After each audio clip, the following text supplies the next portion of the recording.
Hay frases que, cuando las escuchas por primera vez, parecen simples. Palabras antiguas, grabadas hace 2000 años en una carta destinada a una ciudad que hoy conocemos principalmente por libros de historia. Pero si te detienes, si realmente te detienes y las examinas con atención, te das cuenta de que esas palabras no describen el pasado. Describen el presente. Describen exactamente lo que está ocurriendo ahora mismo, en las pantallas, en las plazas públicas, en los corazones de millones de personas que jamás han abierto una Biblia. Romanos 1, 22-23 declara: profesando ser sabios, se volvieron necios, y cambiaron la gloria del Dios incorruptible por imágenes que se asemejan al hombre corruptible, a las aves, a los cuadrúpedos y a los reptiles. Pablo, uno de los pensadores más agudos de toda la antigüedad, no estaba simplemente describiendo la religión pagana de su época. Estaba diseccionando una tendencia profundamente humana, un patrón que se repite a lo largo de los siglos con distintas máscaras, distintos ídolos, distintos altares. Y lo más perturbador es que ese patrón no ha desaparecido. Se ha sofisticado. En este vídeo vamos a diseccionar este pasaje desde 4 ángulos que raramente se trabajan juntos: el contexto geográfico y político del primer siglo, la dimensión espiritual del texto, la perspectiva racional y filosófica, y las aplicaciones prácticas para la vida contemporánea. Vas a terminar este vídeo viendo el mundo que te rodea con otros ojos. Eso te lo garantizo. Antes de continuar, si este tipo de análisis profundo te aporta valor, dale like a este vídeo ahora mismo y suscríbete al canal para que no te pierdas ninguna entrega. Cada semana traemos contenido que desafía tu forma de pensar. Ya está, sigamos. Para comprender el peso de las palabras de Pablo, necesitamos hacer un ejercicio mental, transportarnos al año 57 o 58 de nuestra era y situarnos en el corazón del Imperio Romano. Roma no era simplemente una ciudad grande. Era el epicentro absoluto del poder occidental conocido. Era el lugar donde convergen todas las rutas comerciales que conectaban Europa, Asia y África. Era la ciudad que dictaba las leyes, las guerras, los precios y, algo crucial para entender este pasaje, los dioses. Geográficamente, Roma estaba edificada sobre 7 colinas junto al río Tíber. Su posición estratégica le permitía controlar las rutas marítimas del Mediterráneo y las terrestres que se extendían como arterias por todo el continente. El famoso proverbio de que todos los caminos conducen a Roma no era solo una metáfora, era la arquitectura del poder imperial. Cada calzada construida era también un canal de influencia cultural, religiosa y política. Políticamente, el Imperio Romano era un sistema de control extraordinariamente refinado. Combinaba una burocracia centralizada con una estructura de patronato que permearía cada nivel de la sociedad. No existía una separación entre lo civil y lo religioso. El culto al emperador era simultáneamente un acto de devoción y un acto de lealtad política.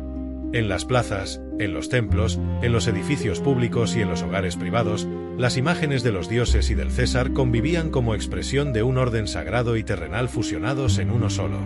Cuando Pablo escribe a los creyentes que habitaban en esa ciudad y habla de cambiar la gloria de Dios por imágenes, no está lanzando una crítica abstracta o teológica desconectada de la realidad. Está señalando, con precisión quirúrgica, el sistema cultural que los rodeaba cada vez que salían a la calle. Estaba confrontando no solo una práctica religiosa, sino una civilización entera construida sobre la adoración de lo visible, de lo poderoso, de lo humano elevado al rango de lo divino. La sociedad romana era una sociedad del honor. El estatus, la reputación, la capacidad de exhibir riqueza y poder determinaban la identidad de una persona. Las estatuas de los dioses no eran adornos decorativos, eran declaraciones ideológicas.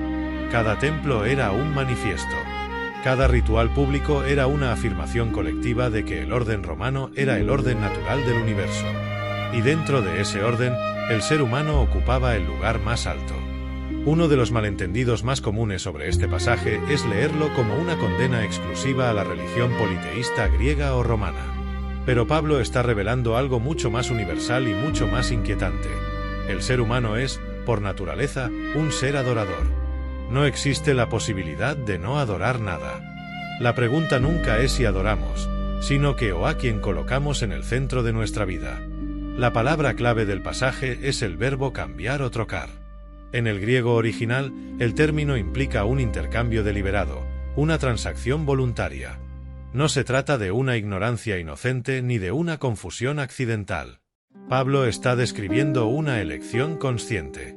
La humanidad, teniendo acceso al conocimiento del Creador a través de la creación misma, decide redirigir su lealtad hacia algo más manejable, más visible, más parecido a sí misma.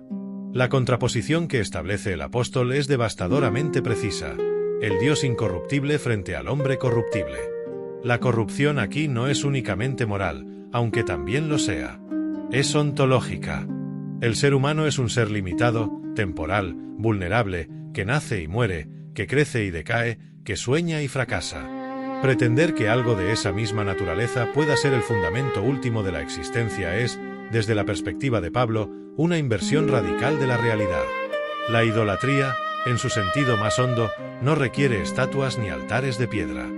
Ocurre en el momento en que cualquier elemento de la creación, una ideología, una persona, un objetivo, un placer, una identidad, asume el lugar central que estructura toda la existencia de alguien. Cuando todo gira alrededor de eso, cuando ese elemento define el valor propio, la esperanza, el miedo y el propósito de una persona, eso es adoración. Y según el texto, ese proceso siempre implica una pérdida. Se cede la gloria del eterno a cambio de la brillantez efímera de lo temporal. Hay una ironía devastadora en el pasaje. Las imágenes que el ser humano fabrica para venerar son réplicas de sí mismo o de criaturas que él mismo puede dominar. Al rendirles culto, en realidad se está honrando a sí mismo. Está colocando su propio yo en el centro del cosmos moral. Y esa es, precisamente, la raíz del problema. No la adoración en sí misma, sino el desplazamiento del objeto de adoración hacia el ego. La frase profesando ser sabios, se volvieron necios es uno de los aforismos más incisivos de toda la literatura antigua. No es una declaración religiosa que condena la razón humana. Es una observación filosófica sobre lo que acontece cuando la razón se desconecta de cualquier fundamento que la trascienda. Pablo argumenta en los versículos previos que la creación misma revela aspectos del Creador: su poder eterno, su naturaleza divina, su inteligencia ordenadora. El cosmos no es una acumulación aleatoria de materia, es una realidad estructurada, compleja y coherente que apunta a algo más allá de sí misma. La razón humana, cuando opera correctamente, debería ser capaz de percibir esa señal y reconocer sus propias limitaciones. Pero la arrogancia epistemológica, la certeza de que la mente humana es la medida de todas las cosas y no necesita nada externo para orientarse, conduce a un cortocircuito intelectual. Al rechazar cualquier referencia trascendente, la razón pierde su ancla y comienza a girar sobre sí misma. Los valores se relativizan porque no tienen un fundamento que los sostenga más allá del consenso social momentáneo. Las categorías de bien y mal se vuelven negociables. La verdad se fragmenta. Desde un punto de vista lógico estrictamente secular, esta observación sigue siendo válida. Sin un referencial absoluto, cualquier sistema ético es, en última instancia, una preferencia cultural. No hay manera de afirmar que la tortura de inocentes es objetivamente errónea si los valores son simplemente construcciones históricas que varían según el tiempo y el lugar. La filosofía moral del siglo XX lidió intensamente con esta tensión, y pensadores tan distintos como Nietzsche, Camus y Dostoyevsky llegaron a conclusiones similares. Eliminar el fundamento absoluto tiene consecuencias catastróficas para la coherencia ética de cualquier civilización. Cuando se intercambia lo incorruptible por lo corruptible en el plano intelectual, la consecuencia es una inestabilidad estructural en el sistema de creencias. Es como levantar un edificio de 50 pisos sobre arena. Puede sostenerse durante un tiempo, pero la fragilidad está inscrita en los propios cimientos desde el primer día. El texto describe un proceso, no un evento único. Es una dinámica que se mueve en 3 pasos que Pablo analiza con la precisión de un científico diseccionando un organismo. Rechazo de la revelación. El primer movimiento es suprimir la percepción de lo trascendente. No se trata de que la evidencia no exista, se trata de una decisión de ignorarla, de domesticarla, de reinterpretarla para que no imponga ninguna obligación moral ni ninguna limitación a la autonomía personal. Este movimiento no siempre es consciente ni deliberado. Con frecuencia ocurre de manera gradual, casi imperceptible, a través de la acumulación de pequeñas decisiones cotidianas que parecen inocuas de forma aislada, pero que en conjunto reconfiguran la orientación fundamental de la existencia. 2. Elevación de la criatura. Una vez que el referencial trascendente ha sido desplazado, Algo debe ocupar ese espacio. La naturaleza del corazón humano es tal que no puede funcionar en un vacío de significado. Entonces eleva algo de la creación al rango de lo absoluto. Una nación, una raza, una ideología, una figura de liderazgo carismático, la ciencia entendida como fe, el mercado como providencia divina, el propio cuerpo como templo máximo. El objeto varía, la estructura del proceso es idéntica. Número 3. Reorganización total de la vida. Una vez que ese nuevo centro está establecido, toda la existencia se reorganiza en torno a él. Los recursos, el tiempo, la energía emocional, los vínculos relacionales, todo queda subordinado al nuevo ídolo. Y aquí está la trampa más cruel del proceso. Esa reorganización produce, inicialmente, una sensación de coherencia y propósito. El problema emerge cuando el ídolo, por su naturaleza corruptible, no puede sostener el peso de las expectativas que se le han depositado. Hoy casi nadie construye altares de piedra ni realiza ofrendas a estatuas de mármol. Pero la estructura que Pablo describe sigue operando con una precisión desconcertante. Lo que ha cambiado son los materiales con los que se fabrican las imágenes. Ahora son digitales, corporativas, filosóficas, estéticas. El culto al cuerpo físico es quizás el más visible. Vivimos en una cultura donde la apariencia, el rendimiento atlético y la imagen proyectada en redes sociales se han convertido en la medida fundamental del valor personal. Las horas invertidas en gimnasios, las cirugías estéticas, los filtros digitales, la ansiedad ante el envejecimiento, todo esto revela que el cuerpo ha sido elevado a la categoría de lo sagrado. No hay nada intrínsecamente negativo en cuidar la salud física, pero cuando la identidad y el valor propio dependen por completo de cómo luce el cuerpo, ese cuerpo se ha transformado en un ídolo. El culto al estatus y al reconocimiento social opera de manera análoga. Las plataformas digitales han creado sistemas de validación instantánea donde la cantidad de seguidores, los likes y la viralidad funcionan como monedas de honor. La necesidad compulsiva de aprobación colectiva, la angustia ante la indiferencia o la crítica, la construcción de una identidad pública diseñada para generar admiración. Estos son los rituales del nuevo culto al honor, la versión del siglo XXI del sistema romano de patronato y estatus. El culto a la productividad y al logro económico ha reducido la dignidad humana a una métrica de rendimiento. Una persona vale lo que produce. El éxito profesional se convierte en la narrativa central de la identidad.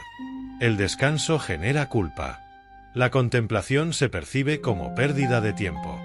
Esta idolatría tiene un altar muy concreto: el calendario lleno, la agenda productiva, el currículum impresionante. El culto a la ideología es especialmente revelador. Cuando un sistema político o filosófico pasa de ser una herramienta de análisis a convertirse en una cosmovisión total que explica todo y exige lealtad absoluta, ha asumido las funciones de una religión. El fanatismo ideológico, la incapacidad de tolerar el matiz, la demonización del adversario, la pureza doctrinaria exigida a los miembros del grupo, son los síntomas del ídolo ideológico en plena actividad. Una sociedad que ha perdido su referencial trascendente experimenta un fenómeno particular: la moralidad pública se convierte en un campo de batalla por el poder. Sin un fundamento que trascienda los intereses de grupo, los valores se definen según quien tiene mayor capacidad de influencia cultural en un momento dado. Lo que era impensable hace una generación puede convertirse en norma legal en la siguiente, y viceversa, creando una sensación permanente de que el suelo se mueve bajo los pies. Esta dinámica genera una inestabilidad identitaria profunda a nivel individual y colectivo. Los conceptos de familia, género, propósito de vida, obligaciones cívicas y fundamentos éticos se redefinen a velocidades que la psicología humana no puede procesar con facilidad. El resultado no es libertad, sino desorientación. Las personas más vulnerables pagan el precio más alto de esta incertidumbre estructural. Pablo no estaba describiendo este fenómeno como un simple problema social con soluciones políticas. Estaba señalando que la inestabilidad no es la causa, sino la consecuencia. Debajo de la turbulencia cultural hay una decisión teológica, la de colocar lo corruptible en el centro. Y esa decisión tiene efectos en cadena que se manifiestan en cada dimensión de la vida compartida. Romanos 1, 22-23 sigue siendo un texto extraordinariamente vigente porque describe una constante de la experiencia humana que no ha variado en 2 milenios. La tentación de absolutizar lo finito, de buscar en lo creado el significado que solo lo eterno puede proporcionar, es una tentación que no respeta épocas ni culturas. La pregunta que este pasaje nos devuelve no es si la sociedad moderna es religiosa o secular. Esa es una distinción superficial. La pregunta real es, ¿qué ocupa el lugar más alto en la jerarquía de valores de cada persona y de cada colectividad? ¿Qué es lo que no puede perderse sin que todo lo demás se derrumbe? ¿Qué es aquello por lo que se sacrificaría cualquier otra cosa? La respuesta a esas preguntas revela el ídolo real, independientemente del lenguaje que se use para describirlo. El desafío práctico que emerge del texto no es una invitación al juicio hacia los demás.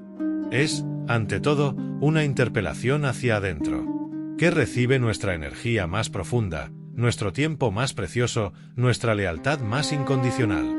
¿Estamos construyendo nuestra existencia sobre algo que tiene la capacidad de sostenerla, o sobre estructuras brillantes pero efímeras que, en el momento de mayor presión, no resisten el peso que les hemos asignado?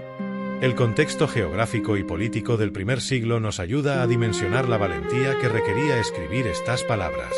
Pablo confrontaba, desde una posición de absoluta vulnerabilidad política, la estructura religiosa y cultural más poderosa del mundo conocido.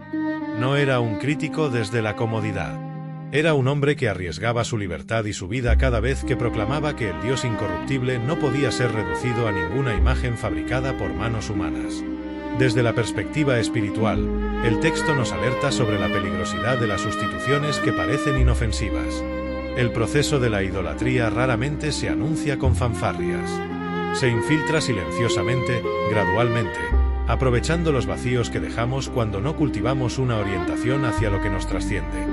Desde la perspectiva racional, el pasaje nos recuerda que la humildad intelectual no es una debilidad sino una fortaleza. Reconocer los límites de la razón humana no significa abandonar el pensamiento crítico, significa ejercerlo con mayor rigor y mayor honestidad, evitando la arrogancia que confunde la capacidad de construir sistemas conceptuales sofisticados con la capacidad de ser el fundamento de la propia existencia. La vigencia del mensaje de Romanos 1, 22-23 para el mundo de hoy es inevitable. Cada vez que lo finito pretende ocupar el lugar de lo infinito, emerge una distorsión. Puede ser sutil al principio, casi imperceptible, pero con el tiempo sus efectos se vuelven visibles en el tejido de las relaciones personales, en la salud emocional de los individuos y en la cohesión de las comunidades. Es un llamado a la revisión honesta, a la humildad genuina y a la valentía de construir la vida sobre fundamentos que no se erosionan con el paso del tiempo ni con las presiones de las modas culturales. Si este análisis te hizo reflexionar de una manera diferente, si encontraste perspectivas que no habías considerado antes o simplemente te pareció valioso, dale like a este vídeo ahora mismo.